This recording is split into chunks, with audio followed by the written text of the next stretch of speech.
السلام علیکم پیارے بچوں، کیسے ہیں آپ؟ جی تو آج ہمارے سبق کا عنوان ہے حضرت سلیمان۔ اچھا جی تو بچوں، آج ہم کیا کریں گے؟ الفاظ، معنی اور پھر ان کے جملے بنائیں گے۔ پہلا لفظ ہے مدعی۔ مدعی کا مطلب ہوتا ہے دعویٰ دائر کرنے والا، اور اس کا جملہ سنیے گا۔ مدعی نے بادشاہ سے کہا کہ اس کے باغ کا بہت نقصان ہوا ہے۔ اگلا لفظ ہے مینڈھیوں۔ اس کا معنی ہے مینڈھی کی جمع یعنی بھیڑیں۔ مینڈھیوں نے سارا کھیت اجاڑ دیا۔ اگلا لفظ ہے معاوضہ۔ اس کا معنی ہے اجرت، مزدوری۔ مزدور نے اپنے کام کا معاوضہ طلب کیا۔ پھر ہے عارضی۔ عارضی کا مطلب ہوتا ہے غیر مستقل، وقتی طور پر۔ یہ زندگی عارضی ہے۔ مدبرانہ۔ اس کا معنی ہے عقل مندانہ۔ حضرت سلیمان علیہ السلام مدبرانہ سوچ کے مالک تھے۔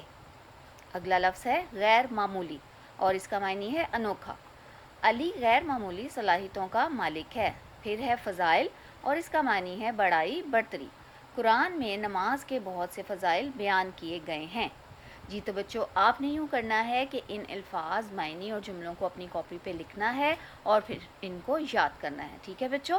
چلے ملتے ہیں ایک نئے کام کے ساتھ۔ اللہ حافظ۔